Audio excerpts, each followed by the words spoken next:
Welcome to the Helping Writers Become Authors podcast. I'm KM Weiland, and I am here to take you deep with story theory, writing techniques, and the incredible wisdom of story. I believe story is the greatest power on this earth, and that as writers, we carry the torch of wielding that power with responsibility, passion, and skill. There's no such thing as just a story. Today, it is my honor and my purpose to help you write your best story, astound the world, and maybe change your life. Hello and welcome. You are listening to Season 17, Episode 28. Many writers discover that connecting the plot points of a story is actually far harder than identifying the plot points.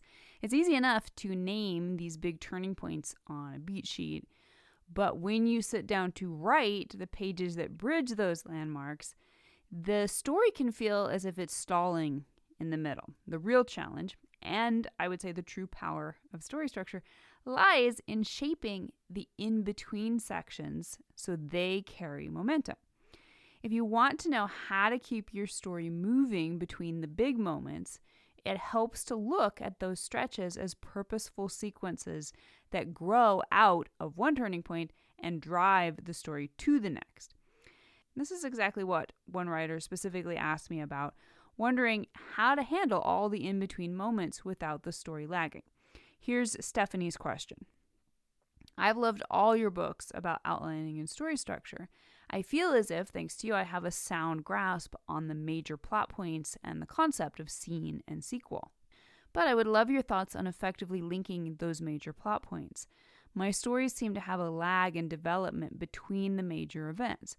Is there such a thing as advice for all the in-between moments of a story, the subtle parts that thread the story along between the major plot points?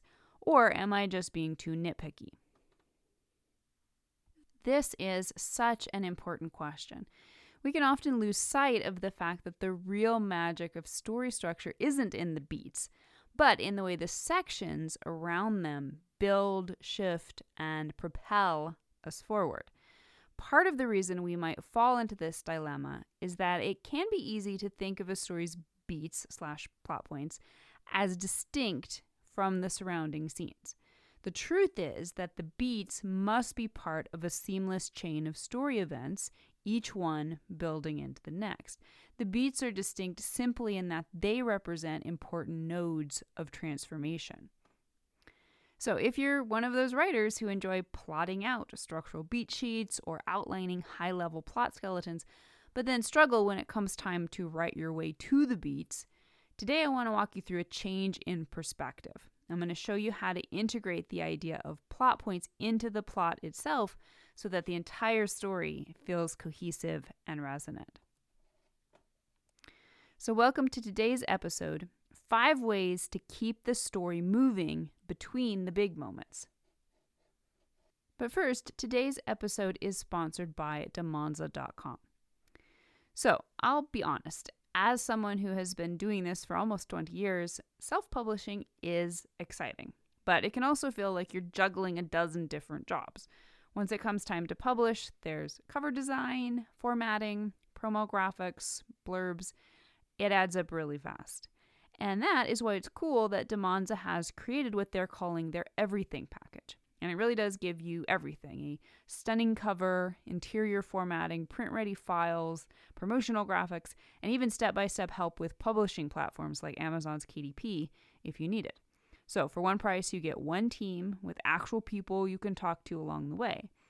And if that sounds like a relief, you can head to damonza.com/everything. That's damonza.com, the name Damon, ZA.com/everything. And use the code HWBA, which is short for Helping Writers Become Authors, to get 10% off.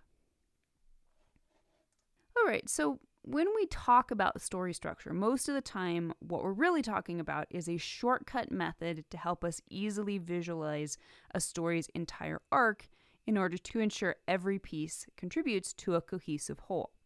No matter what structural methodology you ascribe to, the structure identified through various names and pacing or timing suggestions is there for the singular purpose of creating a story that works. It's about the end product, not the pieces.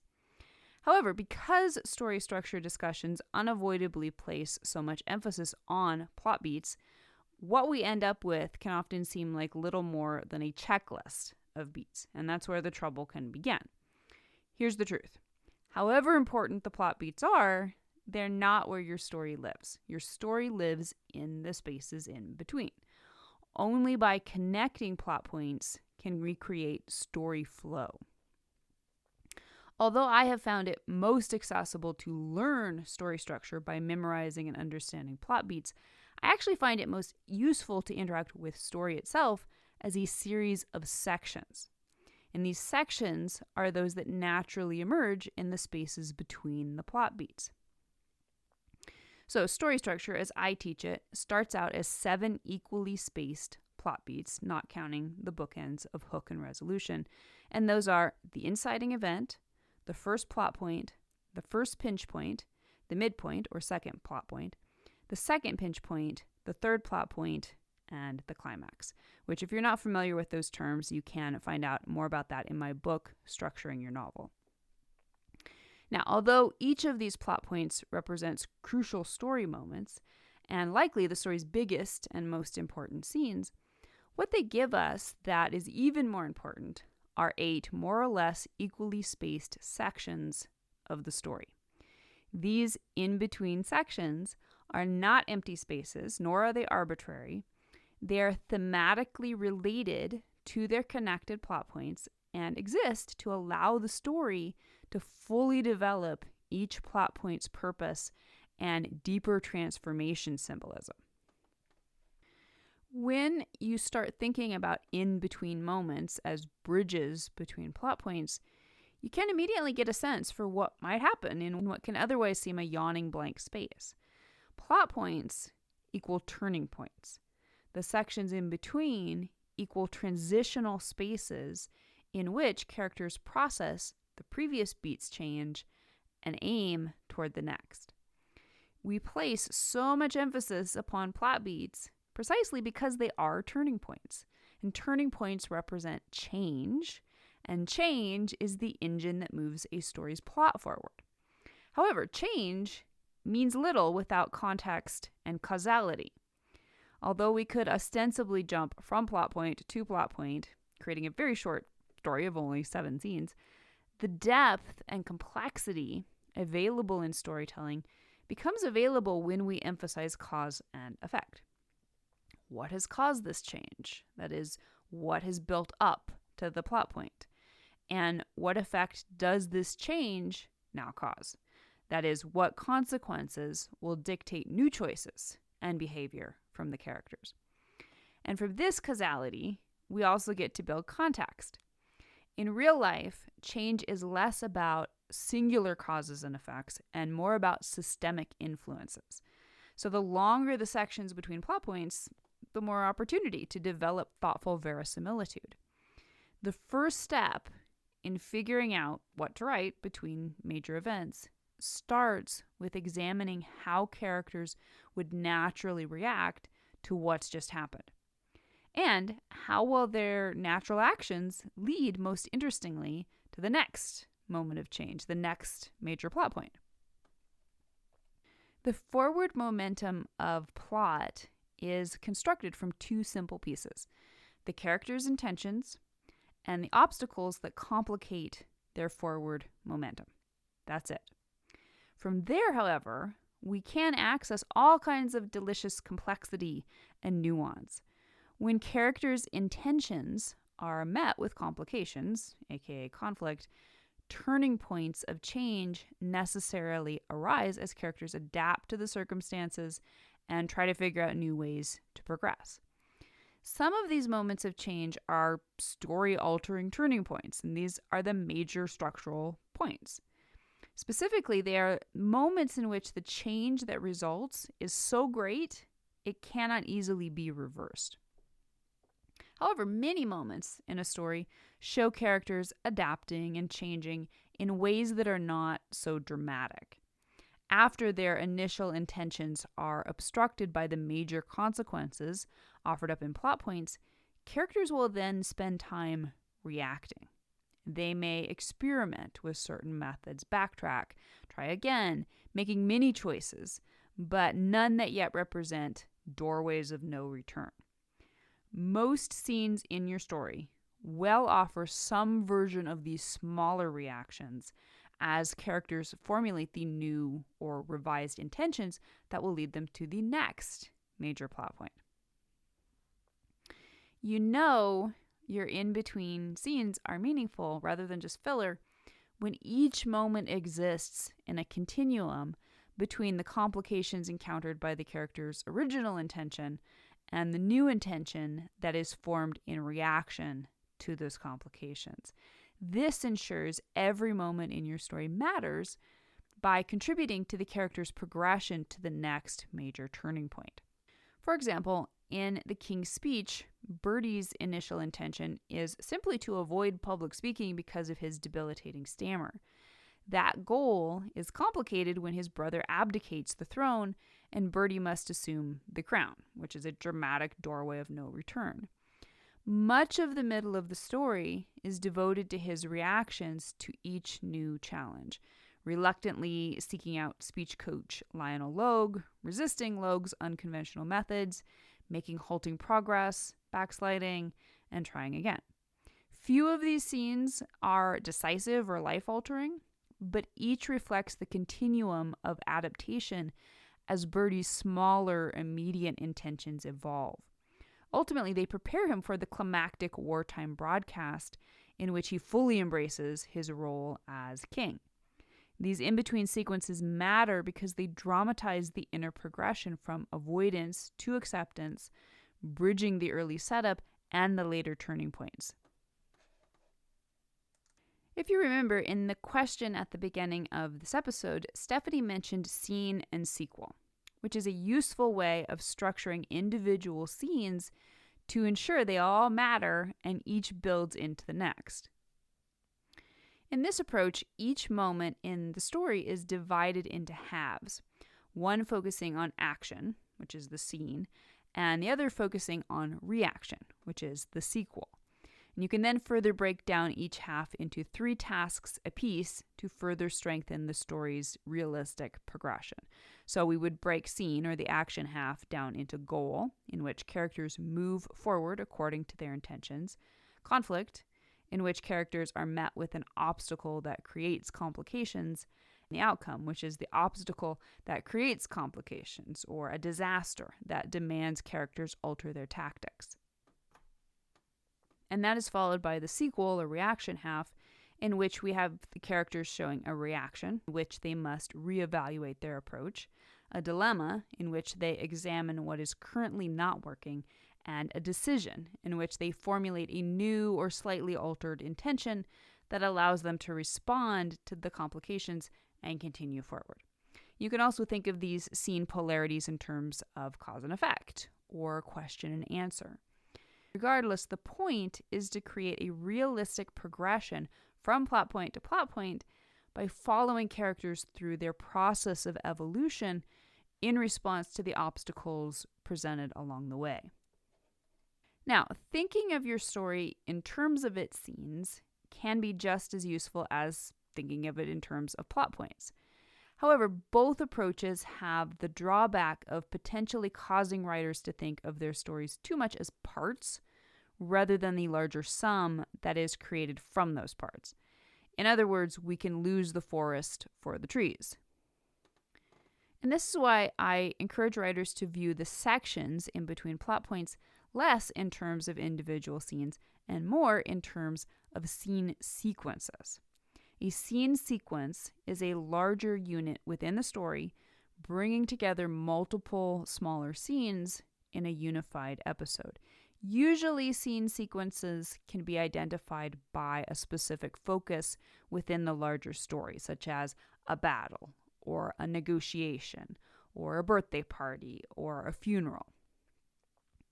For example, the movie adaptation of Seabiscuit features many sequences about a horse race, each one focused specifically on one important race or another, such as the match race against War Admiral, or the Santa Anita comeback. Scene sequences create a mini arc of their own, featuring a beginning, a middle, and a defined end, which is obvious in the horse race example above, which ends with clearly defined winners and losers, and therefore a clearly defined relationship between the protagonists and their goals. Although any chain of interrelated scenes, that is, scenes and sequels, will certainly create a tightly woven plot that progresses cohesively toward its finale, scene sequences offer extra opportunities to create shape and momentum, particularly in the in-between sections.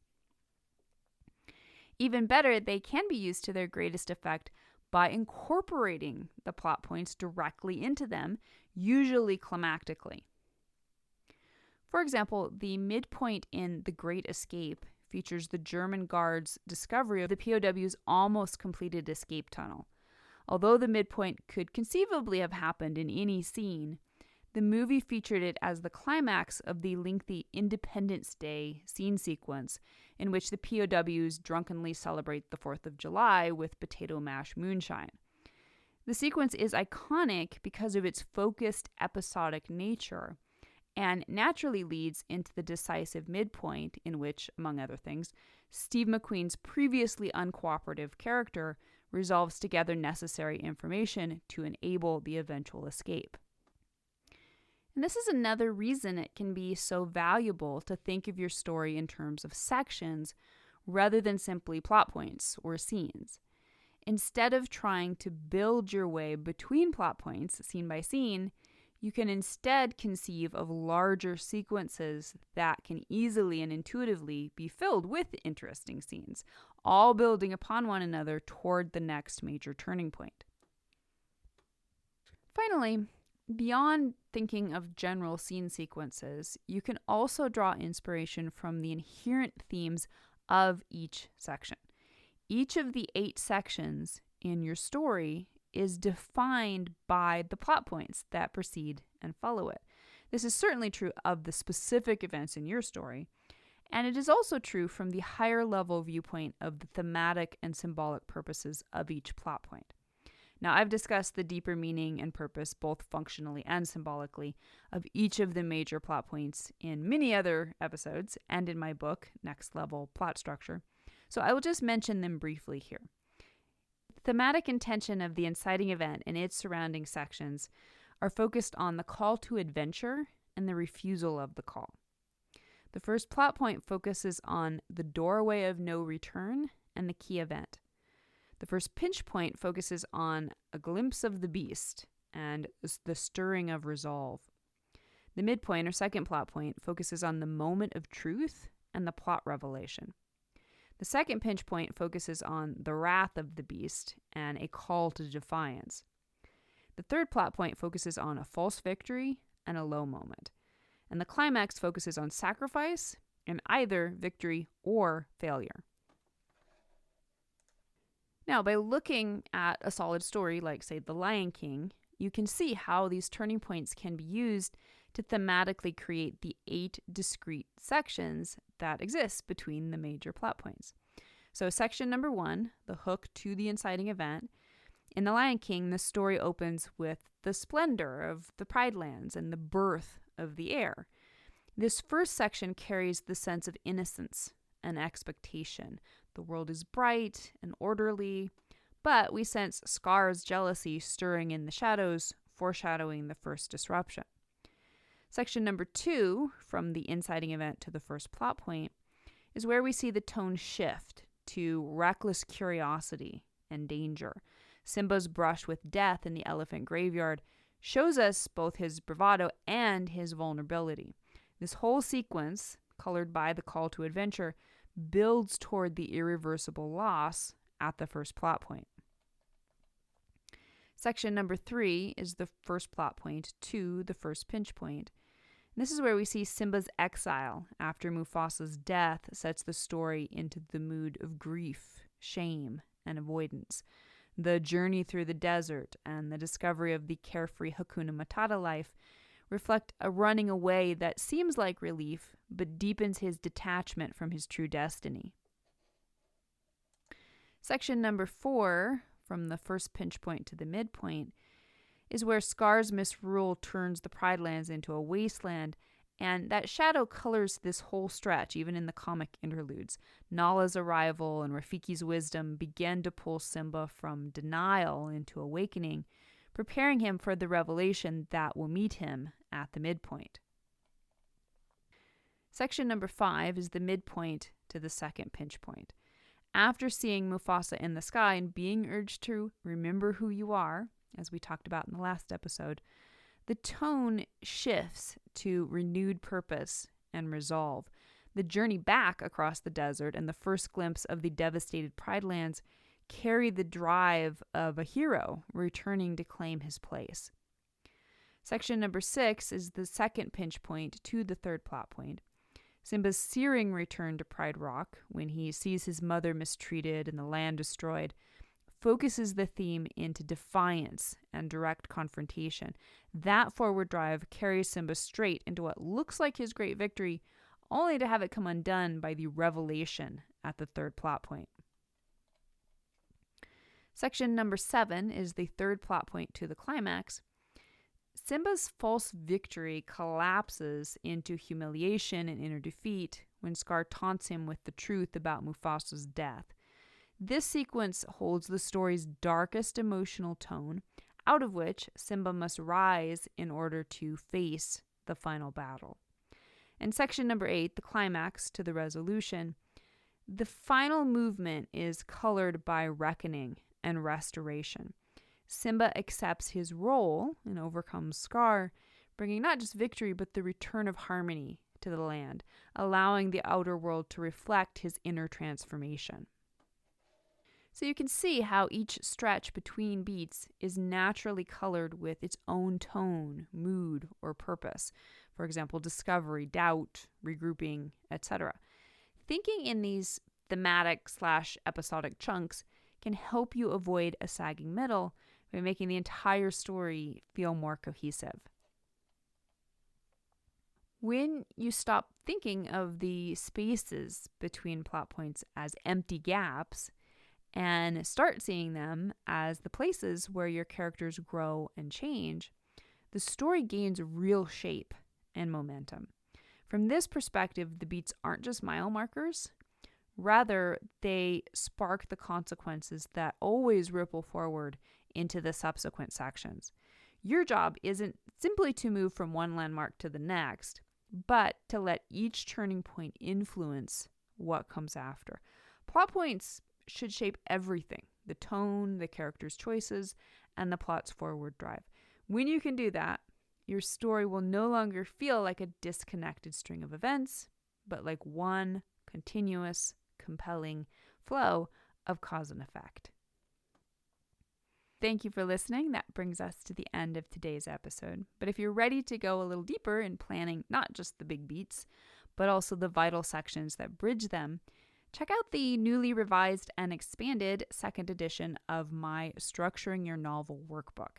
This edition includes clear guidance for identifying your story's major plot points, exercises for mapping the spaces in between, and practical worksheets to help you keep the plot's cause and effect moving forward. Whether you're outlining a new story or revising a draft, the workbook can walk you step by step through building a structure that feels cohesive, purposeful, and dramatically alive. It's available in paperback, ebook, and a deluxe fillable PDF, and you can find all of that on my site. And I hope you'll stop by and comment on the post associated with this episode and tell me your opinion. What do you find most challenging when writing the stretches between your stories' big turning points? And that brings us to the end of this episode of Helping Writers Become Authors. I hope you'll stop by the site for a full transcript of this episode and to join in the conversation in the comments. Tune in for next week's episode, where we'll continue to explore all things writing and storytelling. If you'd like to support the podcast, it always means a ton when you take a moment to leave a quick rating or review on Apple Podcast, Amazon Music, or Spotify. To stay updated on all the latest content I create for you, the best way is to join my mailing list at helpingwritersbecomeauthors.com/mailing list. You'll also immediately gain access to lots of free resources, including my books, Crafting Unforgettable Characters and 5 Secrets of Story Structure. For real-time connection with me, more writing advice, and behind-the-scenes glimpses, follow me on Instagram at authorkmweiland. A heartfelt thank you to each one of you for your support and enthusiasm, and especially those of you who support my work on patreon.com/kmweiland. You help make my site, this podcast, and so many other resources available to writers everywhere. So until next week, keep writing, keep dreaming, and most importantly, keep being true to your stories. Thank you for being part of helping writers become authors.